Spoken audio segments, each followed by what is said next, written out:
नमस्कार, जोहार। Tribe TV के इस द सोरेन शो में आप सभी का स्वागत करते हैं। कुदरत के खेल राजनीति में भी बड़े सटीक बैठते हैं। हर तरफ राजनीति में कुदरत किस तरह करवट लेती है, इसके एक बेहतरीन मिसाल है 2014 की चुनाव परिणाम। 2014 के चुनाव परिणाम में 6 विधायक झारखंड विकास मोर्चा से जीत करके आए थे। उनमें 6 विधायक बीजेपी में चले गए, 2 बच गए, प्रदीप यादव और बाबूलाल मरांडी। उस वक्त जिन विधायकों ने बाबूलाल मरांडी को अपना नेता नहीं माना था, 2019 के नतीजे के बाद उन्हें अपना विधायक दल का नेता मानना पड़ा। उस वक्त बाबूलाल मरांडी को छोड़कर आए थे, फिर बाबूलाल मरांडी छोड़कर बीजेपी में आ गए, और अब जब बाबूलाल मरांडी को अपने विधायक दल का नेता या अपने नेता मान चुके हैं, तो अब विधानसभा उन्हें नेता नहीं मान रही। आज हमारे साथ इस शो में मौजूद हैं अमर कुमार बावरी, जो बोकारो के चंदन क्यारी से जीत करके आते हैं।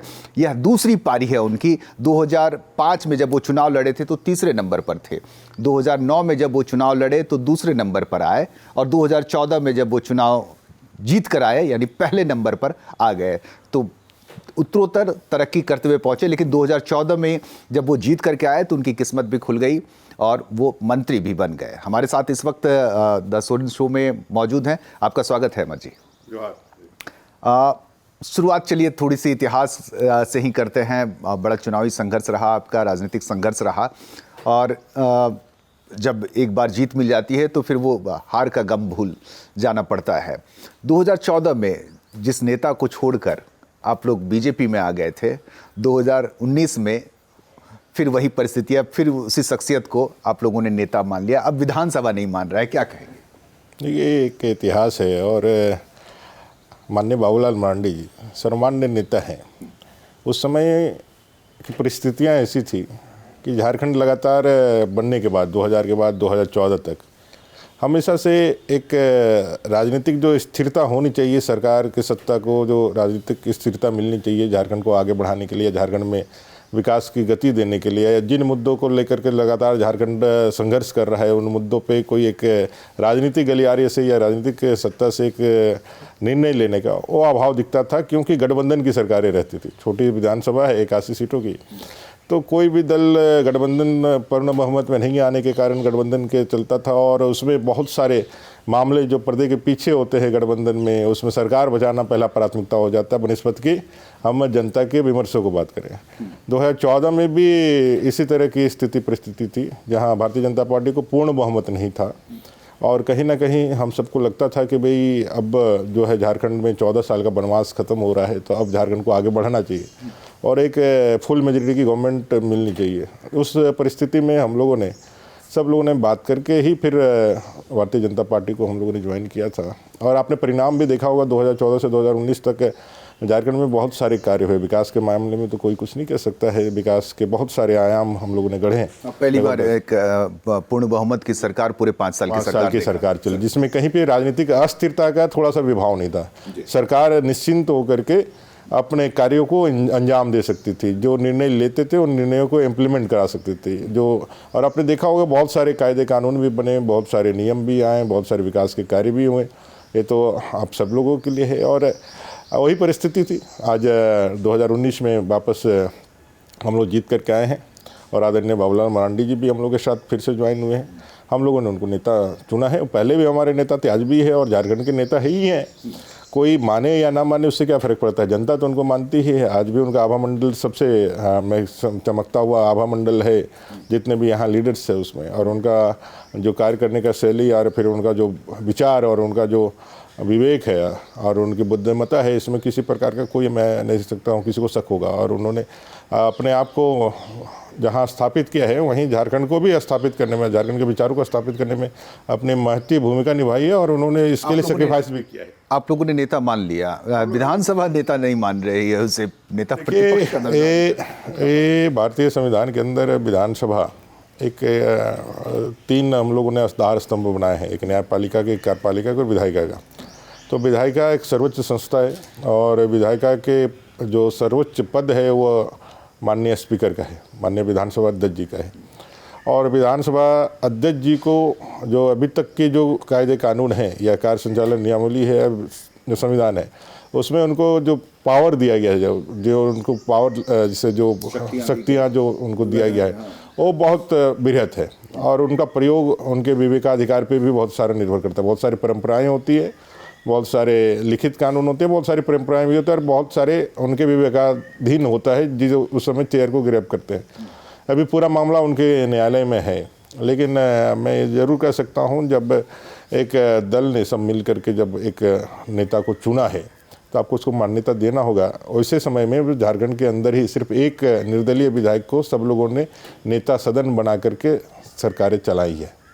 यहाँ मधु कोड़ो जी का उदाहरण है, एकमात्र निर्दलीय विधायक जो मुख्यमंत्री बने, और कांग्रेस और जेएमएम की सरकारों ने मिलकर के, आरजेडी की सरकार मिलकर गठबंधन की सरकार ने, उनका 5 साल का कार्यकाल चला। वहाँ 10वीं अनुसूची का मामला नहीं था, लेकिन मैं कह सकता हूँ कि सदन ने ही उनको बनाया ना, सदन ने ही उनको किया।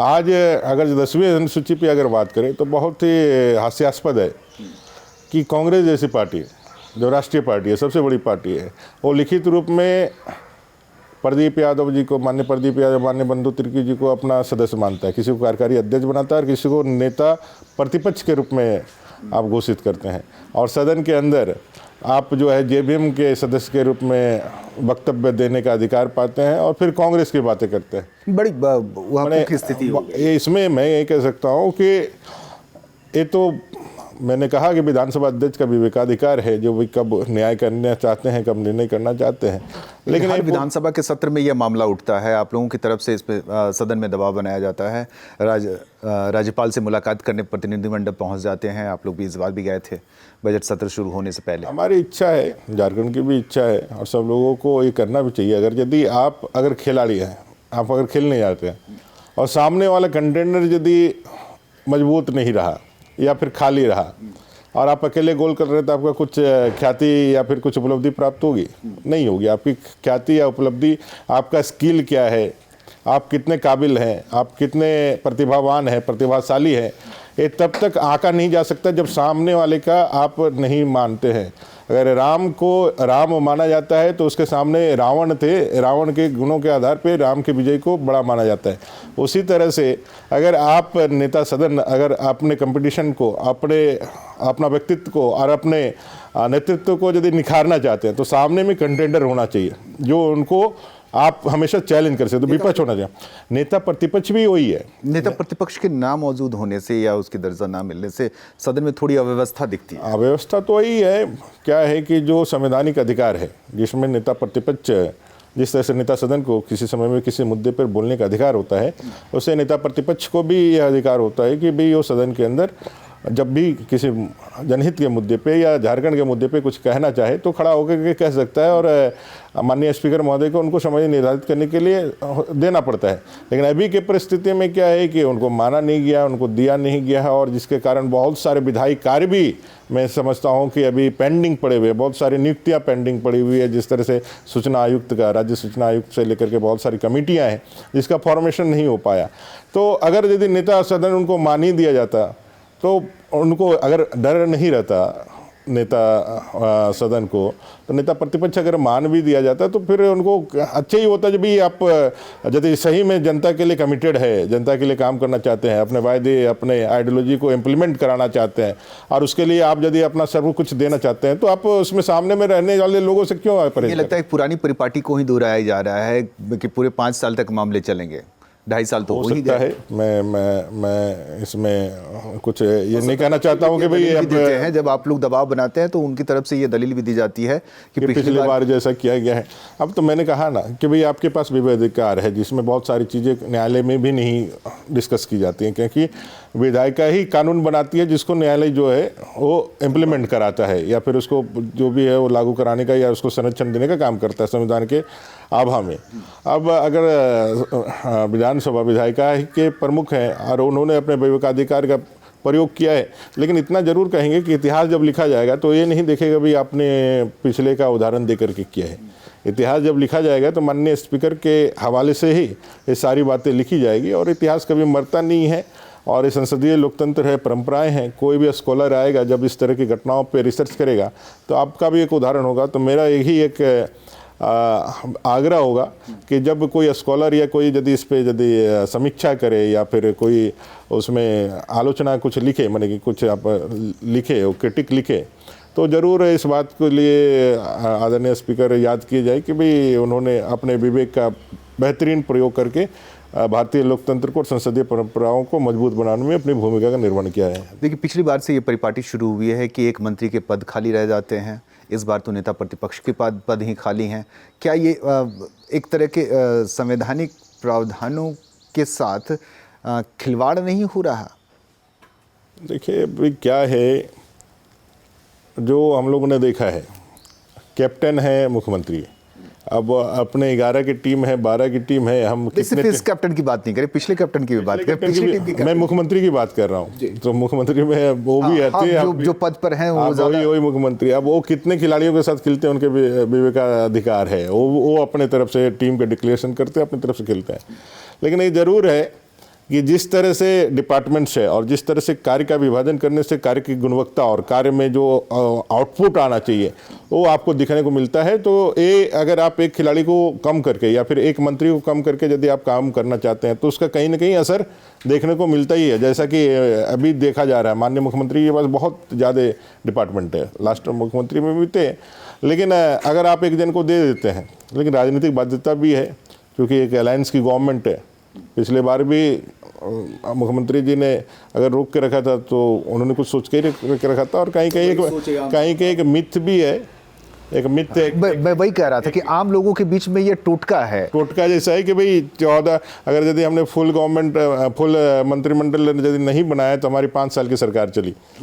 तो इस बार भी उनको लग रहा है कि अगर यदि हम यदि रखें तो भाई थोड़ा भारत जो है थोड़ी से ऐसे चीज़ों पे विश्वास करने वाले लोग होते हैं और मानते हैं, तो अगर उन हिसाब से कर रहे हैं, लेकिन परफॉर्मेंस अगर बेस्ट रहे। कुछ दिनों के लिए तो सीएम आवास के बारे में भी ये बातें कही जाती थी कि जो व्यक्ति उस सीएम आवास में रहता है वो 5 साल पूरा शासन नहीं कर पाता। फिर इसके बाद दरवाजे उधर पश्चिम की तरफ के बजाय पूरब की तरफ दरवाजे बना दिए गए, खोल दिए गए। हेमंत सोरेन तो जो प्रॉपर जो सीएम आवास है वो नेता प्रतिपक्ष की आवास में ही अभी तक रह रहे हैं, सीएम के आवास में नहीं रह रहे हैं। तो इस तरह एक सीट खाली है, तो इस तरह के टोटके से सरकार चल रही है झारखंड की। अब कुछ मान्यताएं हैं, कुछ आप देखेंगे तो भाई भारतीय वास्तुशास्त्र के अपने एक मैं कह सकता हूँ एक साइंटिफिक चीज़ें हैं। भाई आपके वास्तु का क्या स्थिति है, कितना मजबूत है, कितना आपको मदद करता है, तो रहता ही है, लोग मानते ही है, हम सब लोग मानते हैं, कहीं ना कहीं हम लोग बोलते नहीं हैं लेकिन मन में मानते हैं। अब इतना जरूर कहेंगे वो कहाँ रहते हैं ये उनका व्यक्तिगत निजी हल है, लेकिन मेरा ये जरूर कहना है कि जब मंत्री का पद अगर आप किसी को दे दें, जैसे अभी खाली है और बहुत काबिल लोग खाली पड़े हुए हैं, आपके पास बहुमत से भी ज्यादा विधायक है, तो आप उनको दे करके आप कार्य का विभाजन कर दें तो एक पद भी एक व्यक्ति का भी, और वो भी अपना जितना एफर्ट लगा कर सकता है, अपना जितना डिलीवर कर सकता है वो करेगा। तो इससे झारखंड के एडमिनिस्ट्रेशन में एक अच्छा लाभ मिलेगा, झारखंड की जनता को इसका अल्टीमेटली लाभ पहुँचेगा। एक छोटा सा ब्रेक के लिए रुकते हैं। आप भू राजस्व मंत्री और खेल मंत्री भी रहे हैं, युवा कार्य के भी विभाग थे आपके पास। ब्रेक के बाद आएंगे तो उन पर बातें।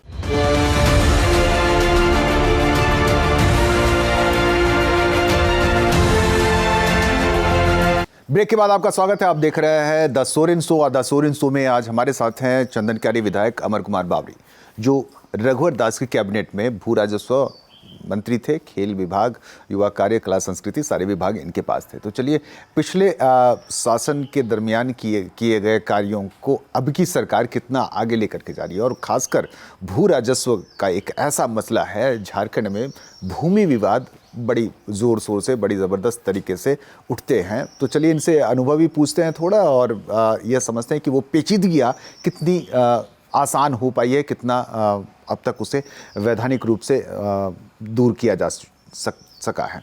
आप 5 साल तक अपने भू राजस्व मंत्री के रूप में पद संभाला, और भूमि का मसले को आपसे बेहतर कोई नहीं समझ सकता, क्योंकि 5 साल तक भू राजस्व मंत्री के रूप में किसी ने कार्य नहीं किए। क्या लगता है झारखंड में इतनी सारी जो ज़मीन की समस्याएं हैं, इन समस्याओं से अगर कहे कि अगर उन मुद्दों पर हम बाद में आएंगे, लेकिन ज़मीन के मसले पर थोड़ा बात कर ले आपसे। देखिए, झारखंड एक पूरे भारतवर्ष में एक अलग तरह का राज्य है।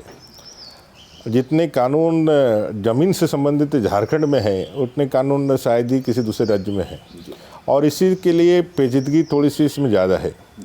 झारखंड के अगर इतिहास को अगर देखें तो हम बुद्धू भगत से लेकर के सिद्धू कान्हू जी के हुल से लेकर के बिरसा मुंडा जी के उलगुलान तक का ये पूरे जो टाइम पीरियड है, इस टाइम पीरियड में इस बात को उस समय के तत्कालीन ब्रिटिश सरकार ने या जो भी वहाँ के एम्पायर रहे थे, उन लोगों ने माना था कि यहाँ रहने वाले जो लोग हैं वो ज़मीन के प्रति सेंटिमेंट के साथ जुड़े हुए लोग हैं, और वो अपने दो चीज़ों में, ज़मीन और अपने जान में, अगर यदि एक चॉइस होगा तो अपने ज़मीन के लिए अपनी जान की कुर्बानी दे देंगे।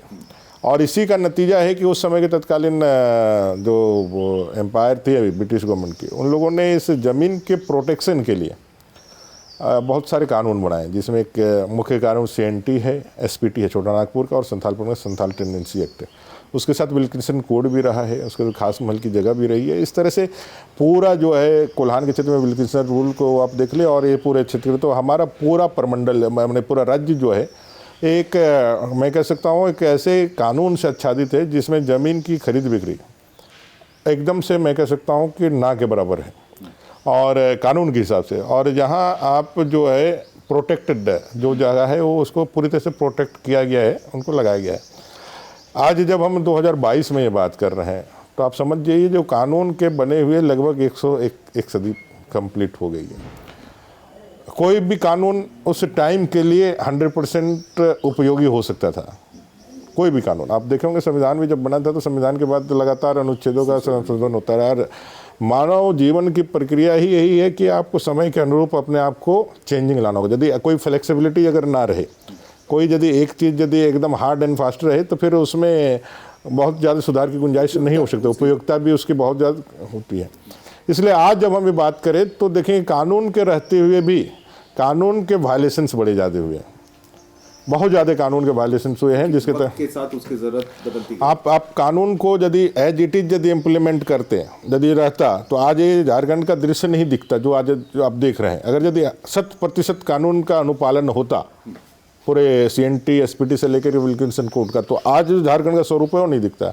कहीं ना कहीं सत्ता और हम और आप यहाँ के नागरिक भी इस कानून को जो है कहीं अपने सुविधा अनुसार हम लोगों ने उसमें आपने संशोधन नहीं किया, इसलिए वायलेशन हो गया। बिल्कुल, आपने संशोधन नहीं किया इसलिए वायलेशन हो गया, आपका सत्य एकदम सटीक है। और समय की जरूरत है, और नीड जो है कभी रुकता नहीं है। लोग अपने, मैं हमेशा इस बात का जिक्र करता हूं कि राजधानी रांची, मैं संथाल परगना का रहने वाला, रांची में पिछले 2 दशकों से पत्रकारिता कर रहा हूं, लेकिन मैं यहाँ आधिकारिक रूप से यहाँ ज़मीन नहीं खरीद सकता, यहाँ का स्थायी निवासी नहीं बन सकता, इसी झारखंड के अंदर, इसी झारखंड की माटी के अंदर। तो अगर इस तरह के संशोधन नहीं लाए गए तो जाहिर है वायलेशन होगा, नियम कानून। और बड़े बड़े लोग, नाम नहीं लेना चाहेंगे अपने कार्यक्रम में, आप भी जानते हैं बेहतर, भू राजस्व मंत्री के रूप में आप भी बेहतर जानते हैं कि कितने कितने बड़े लोगों ने कैसे कैसे किन किन पट्टे पर या किस खाता नंबर और प्लॉट नंबर पर उनका वायलेशन है। तो CNT SPT में या CNT SPT में या विल्किंसन रूल में आवश्यकता अनुसार एक संशोधन की डिमांड होती है। जैसे पिछली सरकार ने, आप जिस वक्त मंत्री थे उस वक्त थाना क्षेत्र की बाध्यता पर एक कमेटी बनी थी, TAC की एक सब कमेटी बनी थी, उन्होंने उसकी कमेटी ने रिपोर्ट भी सबमिट की थी, इम्प्लीमेंट नहीं हो सका क्योंकि लगा कि अगर इस पर ज़्यादा काम हुआ तो शायद इसका राजनीतिक नुकसान हो जाएगा।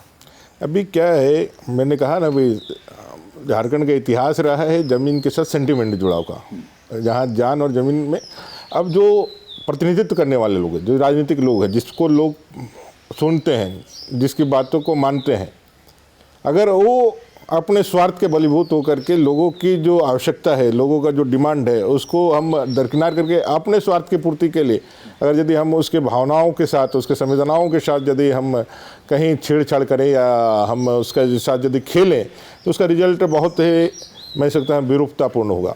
हम लोगों ने जिस समय किया था उस समय इन्हीं चीज़ों को लेकर के हम लोगों ने एक रास्ता चालू करने का प्रयास किया था कि भाई इस कोई भी एक कानून 100 साल के बाद भी उसी स्वरूप में हमें नहीं हमको मदद कर सकता है, और इसी का परिणाम है कि वायलेशन हो रहे हैं। तो उसको हम लीगलाइज कैसे कर सकते हैं, अपने उन कंसर्न को पूरी तरह से एड्रेस करके, जो हमारा कंसर्न है कि हमारे जनजातीय भाइयों का ग्रोथ ना रुके, उनके पूरे संरक्षण हो, उनके सारी चीज़ों का संरक्षण हो, झारखंडियों के सारा संरक्षण हो, और हमारा डेवलपमेंट भी चलता रहे, ऐसा समझ करके हम लोगों ने मैंने कई बार एक उदाहरण दिया कि भाई हमारा यदि CNT का ज़मीन है और एक जनरल ज़मीन है, तो एक जनरल ज़मीन की कीमत यदि करोड़ों में है, तो अगर यदि मेरा लैंड है जो झारखंडी है, यहाँ का भूमि पुत्र है, यहाँ का मूल निवासी है, उसके ज़मीन की कीमत कौड़ियों में भी नहीं है। किस लिए? क्योंकि आप उसको खरीद या बिक्री नहीं कर सकते हो, लेकिन कब्जा कर सकते हैं। कब्जा कर सकते हैं, आप पट्टा ले सकते हैं, उसको लीगली कोई हक नहीं है किसी प्रकार से आप जो है उसको जाकर के 5,000 10,000 रुपया दे करके आप उसको कर सकते हैं, इस तरह से आप कर सकते हो, लेकिन उसको पूरा आप 100% दे नहीं सकते हो।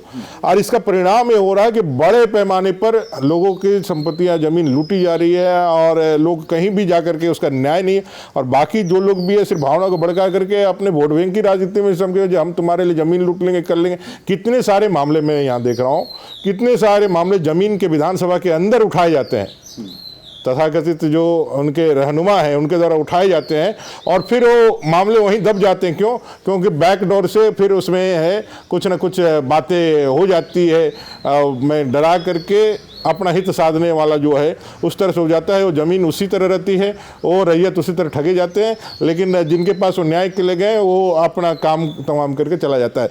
मैं इसको बहुत गंभीरता के साथ बहुत मैं बोल रहा हूँ। जिस तरह की घटना यहाँ पर है, अभी उस समय हम लोगों ने करना ये चाहिए था कि पूरे सदन को इस पर एक सार्थक विचार विमर्श करना चाहिए था, लेकिन पिछले गवर्नमेंट में जब ये प्रयास जब हम लोगों ने करना शुरू किया, सार्थक विचार पर ही आते ही नहीं, बात ही नहीं करता है ना। हमारा कहना है कि भाई 1932 से माफ कीजिएगा, ये CNT SPT पे बात करने का जब बात आता है तो कोई बात ही नहीं करता है, on the record, of the record सब बात करेंगे। मैंने वो परिस्थितियां भी देखी है कि जिन मुद्दों को लेकर के विपक्ष 2014 में जो विपक्ष थे, जिन मुद्दों को लेकर के वो आवाज उठाते थे, वो अब सत्ता पक्ष में आकर के उन मुद्दों पर चर्चा करना भी वाजिब नहीं समझना, भागे जाते हैं।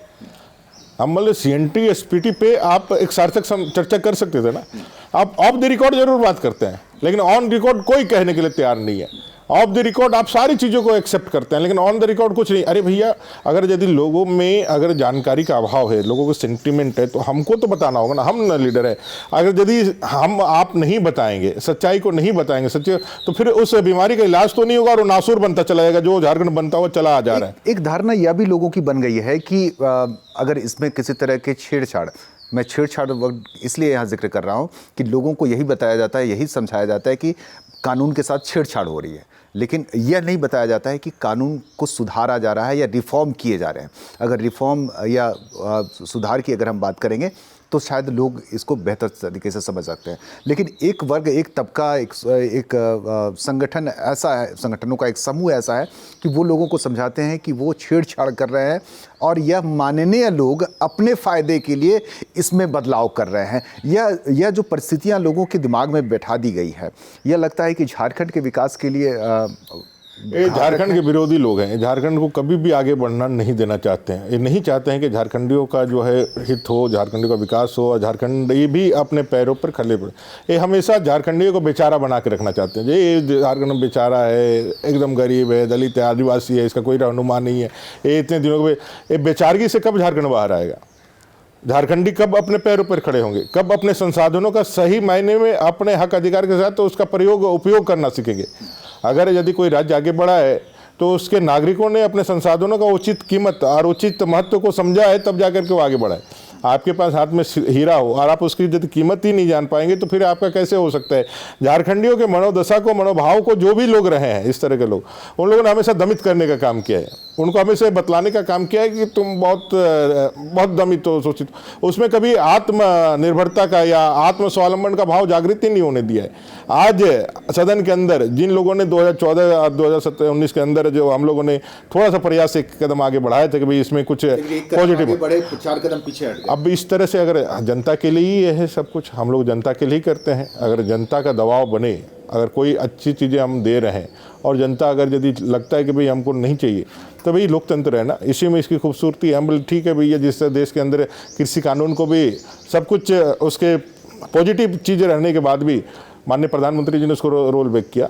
हमारे लिए लॉ एंड ऑर्डर सबसे बड़ी प्राथमिकता थी उस समय, और जिस तरह से देश विरोधी ताकतें यहाँ पे लोगों को भड़का रहे थे, उसके आड़ लेकर के जिस तरह से पत्थलगड़ी और इसका बहाना लेकर के जो एक मैं समझ सकते गृह युद्ध की तरह एक माहौल बनाने के प्रयास किया जा रहा था, इसलिए उस समय समकालीन सरकार ने ये अच्छा समझा इसको रोल बैक ही किया जाए। जिस दिन परिस्थितियां बनेंगी, जिस दिन लोगों का ऐसा मनोदशा बनेगा, तो फिर उसके बाद आगे बढ़ना चलाएंगे। आज जिन लोग कह रहे हैं कि भाई मॉर्गेज रख करके बैंक से हमारी जो है पैसों की ज़रूरत है, तो क्या बिना CNT SPT का सुधार किए हो सकता है? ये लैंड पूलिंग एक्ट जो इस सरकार ने लेकर के आया, आपको मालूम है लैंड पूलिंग एक्ट जो आप लेकर के आए हैं, बिना CNT SPT के सुधार के आप उसको कैसे इंप्लीमेंट करेंगे? और उसका जो है वो लैंड पूलिंग एक्ट जो लेकर के आया है वो पूरी तरह से वायलेशन है। आप किसी ज़मीन को किस तरह से आप उसका CNT SPT जो काश्तकारी अधिनियम है, उसका मूल आत्मा ही है कि कृषि योग्य भूमि का कोई स्वरूप चेंज नहीं हो सकता है। लैंड पूलिंग एक्ट में आप सीधे तौर पे उसको जो कमर्शियली उसके उपयोग का आपने ताना बाना रखा है। जिस तरह से नोएडा में, जिस तरह से आप गुड़गांव में बड़े बड़े मल्टी जो आपके मेट्रो सिटीज हैं, बड़े बड़े शहर हैं, वहाँ से ज़मीन को कैसे हम वहाँ एक शेयरिंग के माध्यम से कैसे हम उसको ज़्यादा विकसित करें और उसमें करें, वो आप यहाँ पे इम्प्लीमेंट करना चाहते। तो मेरा ये कहना है वर्तमान सरकार इसके लिए क्या आर्गूमेंट दे सकती है कि भाई आप किसी की ज़मीन को लेकर के आप जब उसको कमर्शियली बिना कानून का, जो मूल कानून है उसका बिना सुधार किए हुए आप इस तरह, इसका मतलब आप बैकडोर से रास्ता खोजना चाहते हैं। मेरा ये सीधा कहना है, सरकार डरती क्यों है? सदन में जितने लोग हैं जनप्रतिनिधि है, 3.25 करोड़ लोगों के जनप्रतिनिधि है।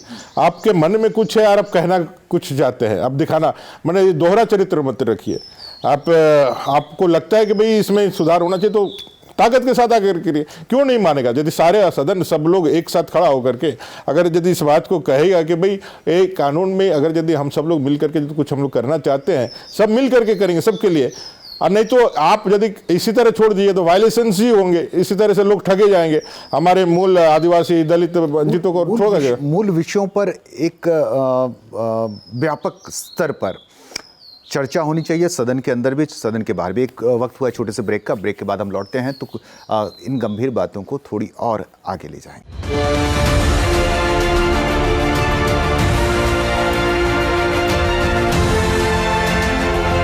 ब्रेक के बाद आपका स्वागत है। आप देख रहे हैं the Soren show. The Soren show में आज हमारे साथ हैं पूर्व मंत्री अमर कुमार बावरी। अमर जी, हम बात कर रहे थे ज़मीन के मुद्दों पर।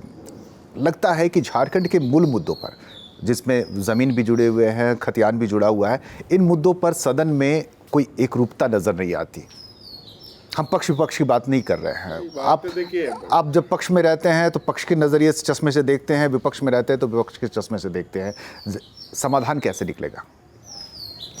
देखिए, अगर आप भारतीय जनता पार्टी की अगर बात करें तो भारतीय जनता पार्टी इन मुद्दों पे बहुत गंभीर रही है, और मैं कह सकता हूँ कि 14 सालों तक अगर यदि आप बात करें तो डोमिसाइल या स्थानीय नीति को लेकर के जिस तरह से यहाँ हैवोक पैदा किया गया, और लगभग सारी सरकारों के पास कोर्ट के आदेश, माननीय न्यायालय के आदेश के बाद जब भी स्थानीयता को और बृहत पैमाने में परिभाषित करके आप इसको तय करिए, बाबूलाल मरांडी जी के उस शासन के दरमियान जो कोर्ट में चैलेंज हुआ, उसके बाद ये 14 सालों तक गठबंधन की सरकारें रहीं और किसी ने इसको समाधान करने के दिशा में कोई कार्रवाई नहीं की। और इसका परिणाम ये रहा कि हजारों लाखों युवक जो नौकरियों के लिए दिन रात पढ़ाई कर रहे थे, जिनके माता पिता अपना गहना गुड़िया रख करके, अपने कर्जा लेकर के अपने बेटे बेटियों को पढ़ा रहा था कि भाई ज़मीन बेच करके पढ़ा रहा था कि भाई बेटे जो है अच्छे नौकरियों में चले जाएंगे तो फिर उनका जो है जीवन सुधर जाएगा। अच्छे योग्यताधारी, अच्छे माने कि ऐसे बच्चे, मेधावी बच्चे जो अवसरों के अभाव में, अगर आपने स्थानीयता को परिभाषित नहीं किया, आपने नौकरियां नहीं निकाली, जिसके कारण अवसरों के अभाव में लोगों ने अपनी उम्र को पार कर गया। और जो डॉक्टर बन सके, जो यहाँ के BDO बनता, CO बन सकता था, जो शिक्षक बन सकता था, पुलिस बन सकता था, उसको सिर्फ इसलिए राजनीतिक गलियारों में लोग चुप होकर के छोड़ दिए कि भाई इसको जब समाधान करने जाएंगे तो फिर क्या होगा, नहीं होगा। वो राजनीतिक अपने नफ़ा नुकसान के चक्कर में उतना चले गए। मैं धन्यवाद दूंगा रघुवर दास जी की सरकार को। 2014 के आने के बाद जब हम लोग वापस आए तब हम लोगों ने उसको एड्रेस किया और देखिए मैं ये कहता हूँ, लोकतंत्र के अंदर कोई भी चीज़ परमानेंट नहीं हो सकती है। आज बहुमत हमारे पास है तो हमने एक नियम बनाया, अगर वो नियम तो एकदम काल के इसमें नहीं खींचा जा सकता है। आपके पास बहुमत आएगा, आपकी सरकार, आपके यदि मुद्दे, आपके यदि हमारे यदि गलत आपके आगे, तो आप उसमें सुधार कर सकते हैं या निरस्त कर सकते हैं, दो ही विषय हो सकता है। हम लोगों ने भी उस समय द बेस्ट प्रैक्टिस किया और हम लोगों ने 1985 को कटअप रख कर किया। मैं इसमें कभी भी गुरेज नहीं करता हूँ कहने में, क्योंकि मैंने जो कमेटी का जो मुझे चेयरमैन बनाया गया था बाद में, जब 13 जिलों का और 11 जिलों में, जिसमें शेड्यूल एरियाज में, हाँ शेड्यूल एरियाज में जिस तरह से हम लोगों ने 10 सालों के लिए आरक्षित कर दिया था, और फिर बाद में 3rd और 4th ग्रेड नौकरी यहाँ के लोगों को ही मिलेगी, उसी जिले के लोगों को मिलेगी। बाद में जब मांगे उठी तो 13 जिलों के लिए जब कमेटियाँ बनी तो हम लोगों ने गए, और बाकी जगहों पर भी हम लोगों ने देख करके जब आया तो जो बेस्ट प्रैक्टिस हो सकता था बाकी राज्यों में, क्योंकि छत्तीसगढ़ भी बना था, उत्तराखंड भी बना था, वो भी भारत, हम लोग को समझना चाहिए हम लोग गणराज्य के पार्ट है, अलग आइडेंटिटी, अलग स्टेट नहीं है जहाँ हमारा अलग से संविधान है। हम उसी संविधान के अंदर अपने जो अधिकार है उसको हमको लेना, उस हिसाब से हम लोगों ने किया था। और इस बात को बराबर जान करके 1985 जो किया था, 1982 वो झारखंड के अंदर लास्ट सर्विस है। 82 जो धनबाद बोकारो में वो लास्ट सर्वे है, सर्वे सेटलमेंट का काम तो है। वापस वही आ गए हम, 1932 की बात को छोड़ करके अंतिम सर्वे सेटलमेंट पर आ गए इसी सरकार। इस सरकार में भी वही विषय आ रहे हैं, लेकिन इसको प्रोजेक्शन किस तरह से किया गया, कम से कम हम लोगों ने वो किया तो नौकरियां निकलने प्रारंभ हुई। यहाँ से जो मैट्रिक पास करेंगे वही शर्तें रख दी गई। कुछ एक चीज़ों को अगर बहुत ज़्यादा मैंने मास्टरी नहीं की है, PhD नहीं की है नीति पर, लेकिन कमोबेश दूर से देखने में मुझे लगता है कि वही उसी चीज़ को हम लोगों ने जो किया था, मेरा ये कहना है, जो जड़ता थी 14 सालों तक, उस जड़ता को हैमर्ड किया रघुवर जी की सरकार ने, और उस जड़ता को तोड़ करके हम लोगों ने एक प्रयास किया। हम नहीं कह सकते कि हम 100% हम लोगों ने झारखंडी भावना को जो लोग चाहते हैं उस पर हम खरा उतरे, लेकिन हाँ जरूर कह सकते हैं कि हम लोग 99% हम लोगों ने प्रयास किया, और जिसका परिणाम है कि आज देखेंगे कि भाई किसी भी थाने में अगर 5 फुट का दरोगा दिख रहा है ना, तो उसी नीति और उसी नियोजन के कारण दिख रहा है। हर थाने में जो 5 फुट का दरोगा, झारखंडी दरोगा दिख रहा है, वो हम लोगों के कारण है। शिक्षक है वो हम लोगों के कारण है। वन रक्षी है, वो वैकेंसी, लाखों वैकेंसी निकाल करके हम लोगों ने किया, टीचरों को किया, और बड़े ही अच्छे ढंग से चल रहा था सारा कुछ। ये सरकार चुनाव में 1932 की बात लेकर के गई, ये चुनाव में 5,000 और 7,000 जो है बेरोजगारी भत्ता लेकर के गई, 5 लाख रोजगार की बातें लेकर के गई, और सत्ता में आने के बाद इन लोगों ने उसको खरीदना चालू किया। आपको समझना चाहिए, कोई व्यवस्थाएं जो होती है वो सरकार की तरफ किसी पार्टी की नहीं होती है, और जब आप पद में ग्रहण करते हैं तो फिर आप उसी को हायरार्की को आगे बढ़ाते हैं, मुख्यमंत्री के पद को ही आगे बढ़ाते हैं, आप किसी एक इसके नहीं रहते हैं, और जिम्मेवारी आपको उतनी ही लेनी पड़ती है जितना पीछे वालों ने दिया है, क्योंकि मुख्यमंत्री के पद से लिया है।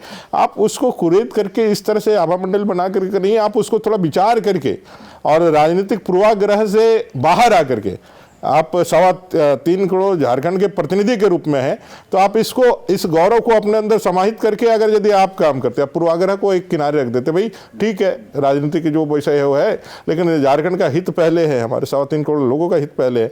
जो हजारों बच्चे, जो 100% झारखंडी बच्चे हैं, जो शेड्यूल्ड एरिया में जिन बच्चों को हायर स्कूल एग्जामिनेशन में जिनको बैठा दिया गया, पंचायत सचिवालय के जो बच्चों को 100% जो झारखंडी बच्चे हैं जो खतियान लेकर के भी बैठे, और जिन लोगों ने बताया कि भाई हमको कोर्ट ने भी आदेश दे दिया, बावजूद उसको नियोजित नहीं करके ये सरकार कहीं ना कहीं झारखंड के लोगों के साथ छल कर रही है, कपट कर रही है, और अपने जो विचार है, अपना जो मैं कह सकता हूँ अपनी विचारधारा है, उससे डाइवर्ट होने का काम कर रही है।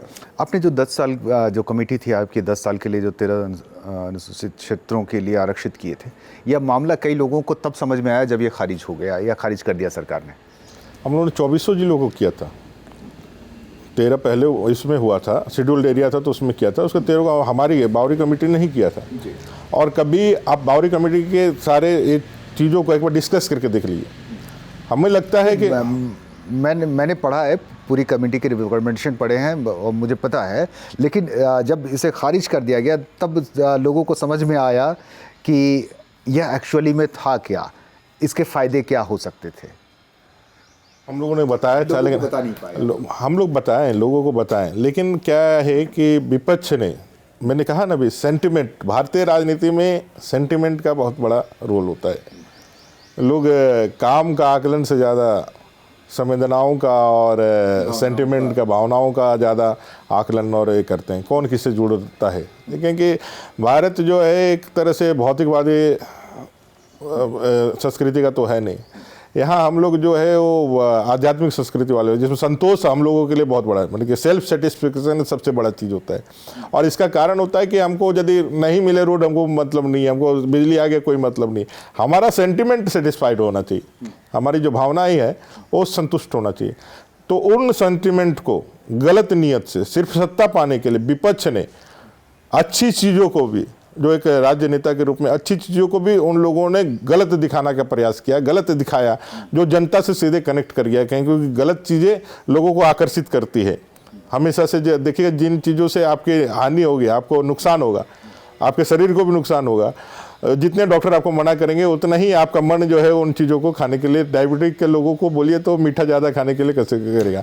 तो इसी तरह से अच्छा, एक चीज़ समझना चाहते हैं आपसे कि क्या बीजेपी या अमर कुमार बावरी खतियान आधारित स्थानीय नीति की पैरवी कार्य करेगा?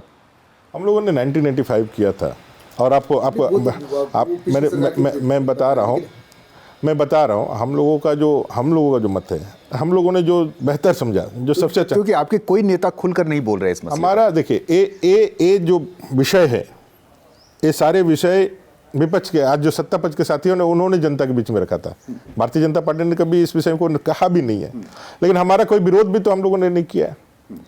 करना आपको है, कहा आपने है 1932 करना, करिए ना, कौन मना किया। खतियान आधारित करना है, करिए ना, खतियान आधारित करिएगा तो हमारी बात को तो आप इम्प्लीमेंट करिएगा। 32 कीजिएगा तो आप करिए। कौन, अमर बावरी सहित कोई नेता तो हम लोगों ने कभी नहीं कहा कि भाई मत करिए, आप करिए, आपने कहा है, हमने तो नहीं कहा था। लेकिन आप फिर विरोध करेंगे? नहीं, कहाँ हम विरोध कर रहे हैं, फिर सदन में भी विरोध करेंगे? कहाँ विरोध कर रहे हैं हम लोग? अगर कर दिया तो नहीं, हम लोग विरोध कहाँ कर रहे हैं भैया, आप करो तो सही, हम कहाँ विरोध कर रहे हैं। आपने कहा है ना, आपने कहा है, आप चुनावी घोषणा पत्रों में आप लोगों ने जिक्र किया है, पता नहीं उसने लिखा है कि नहीं लिखा है, मैंने घोषणा पत्र नहीं देखा, लेकिन हर एक मैं कह सकता हूँ सभाओं में, चुनावी सभाओं में और इसके बाहर भी गुरुजी ने भी कई बार कहा कि भाई 32 की खतियान पे ही यहाँ पर होगा। अभी जो मंत्री हैं, माननीय मंत्री हैं, वो कह रहे हैं, सदन के अंदर नहीं कह पा रहे हैं, लेकिन सदन के बाहर, क्योंकि सदन के अंदर तो औपचारिक रूप से, आप सदन के अंदर जब माननीय नेता सदन कह रहे हैं तो वो भी एकदम सीधे मुद्दे पे नहीं कह रहे हैं, जैसे टाइम फ्रेम भी नहीं दे रहे, कोई टाइम फ्रेम भी नहीं देख रहे हैं। ये पूरी तरह से देखिए, ये सारी चीजें बतलाती है कि ये मुद्दे जो सिर्फ मुद्दे हैं, जो जनता से वोट लेने का एक टूल है, लेकिन इसको हम खत्म करेंगे ऐसा नहीं है। भारतीय जनता पार्टी है जो कभी सत्ता के मुंह में गलत बातें नहीं कर सकती है, जो सही है, हकीकत है, जिससे जनता का लाभ होगा, भले वो कड़वी गलवी ही क्यों नहीं हो, लेकिन यदि आपका यदि उससे इलाज होगा तो कड़वी गलवी देने के लिए हम लोग हमेशा तैयार रहते हैं। और हम लोगों ने झारखंड के अंदर जड़ता को तोड़ा था और इसको आगे बढ़ाया था। नौकरी, एक छोटा सा ब्रेक का वक्त हुआ है, ब्रेक के बाद फिर आते हैं तो कुछ बात करेंगे कि पुरानी लकीरों को मिटाकर नई लकीर खींचने की कोशिश झारखंड में हो रही है। क्या ये झारखंड के लिए, झारखंड के हित में होगा? एक छोटा सा ब्रेक।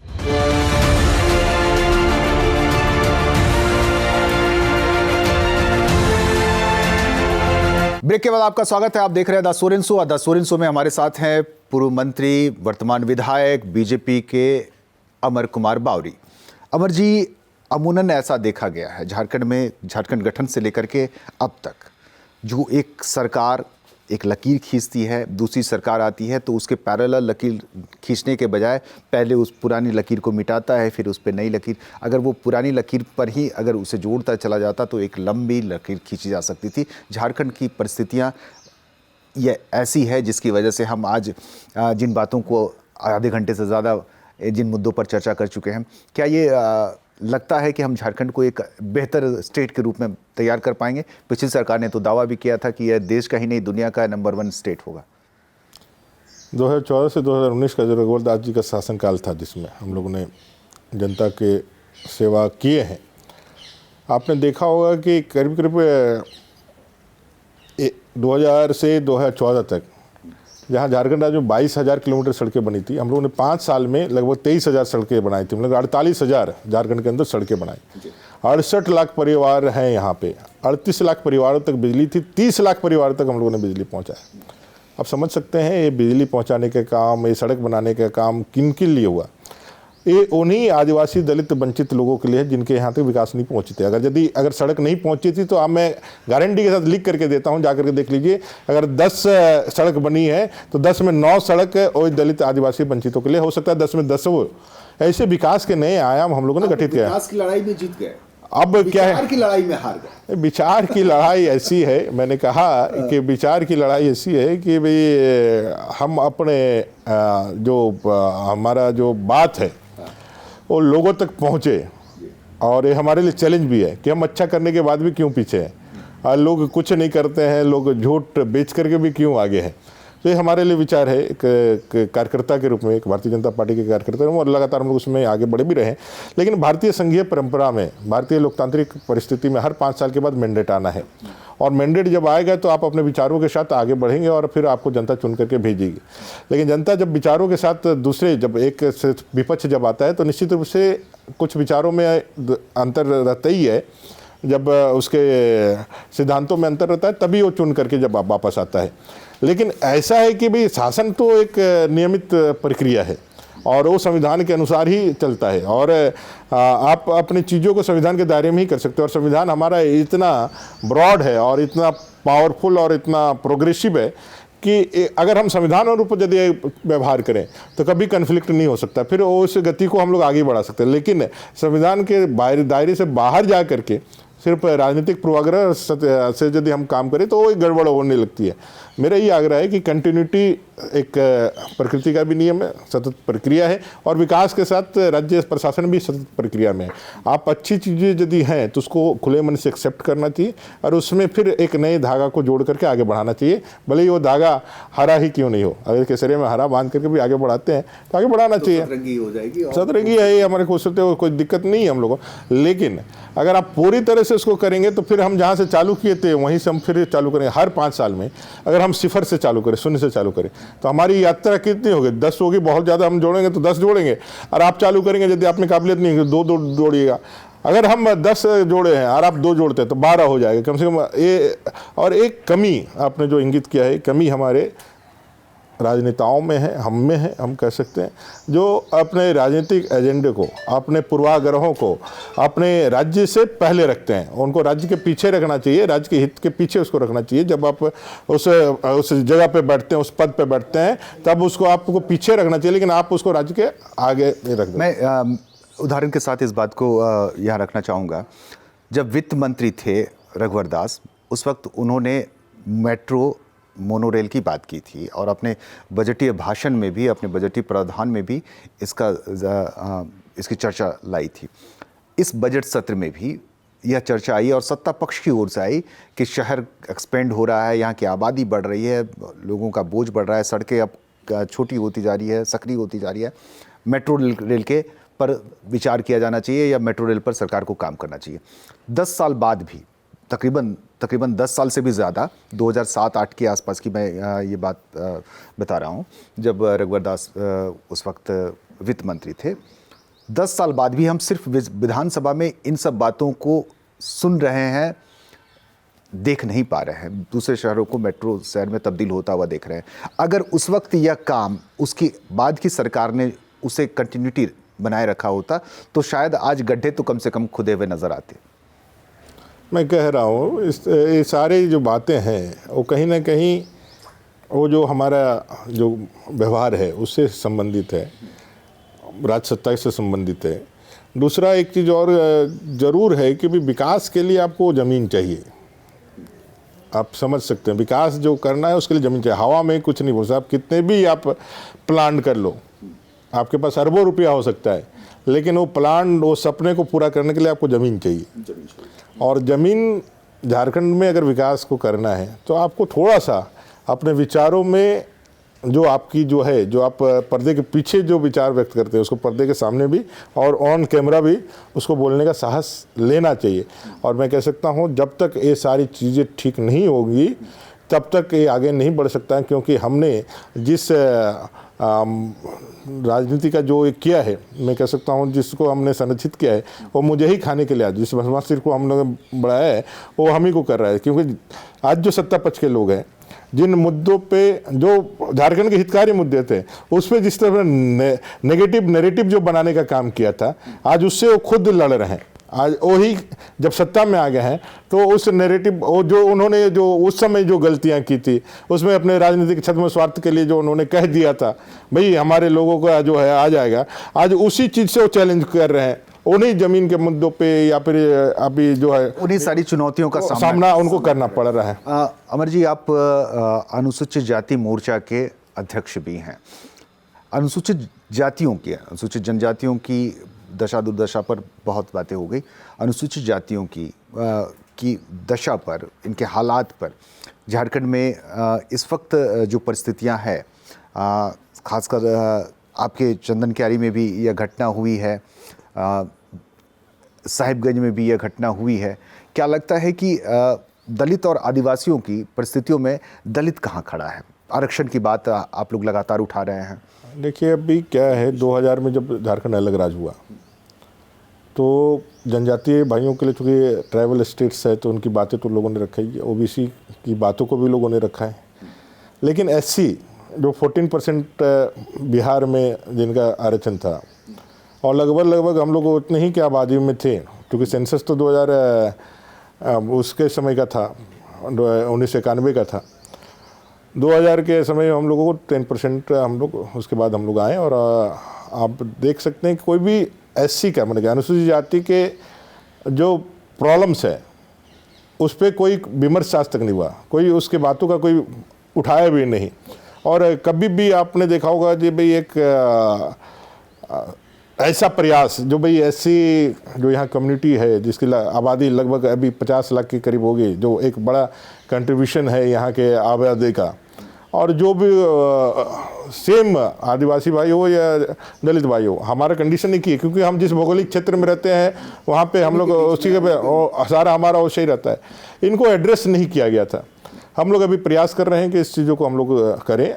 और अगर 2 सालों के अंदर अगर देखें, हम जिस विषय को हम कल भी उठा रहे थे और बता रहे थे, जो पुलिस की प्रताड़ना है, लगभग 33 पुलिस के ऐसे थाना में प्रताड़ना हुई है जिसमें 10 से ज़्यादा लोगों की मृत्यु हुई, और 23 जो है ना, वो 33 में 23 जो है वो आपके एसटी है जो पुलिस द्वारा प्रताड़ित किए गए, और बाकी दलित हैं और बाकी लोग हैं।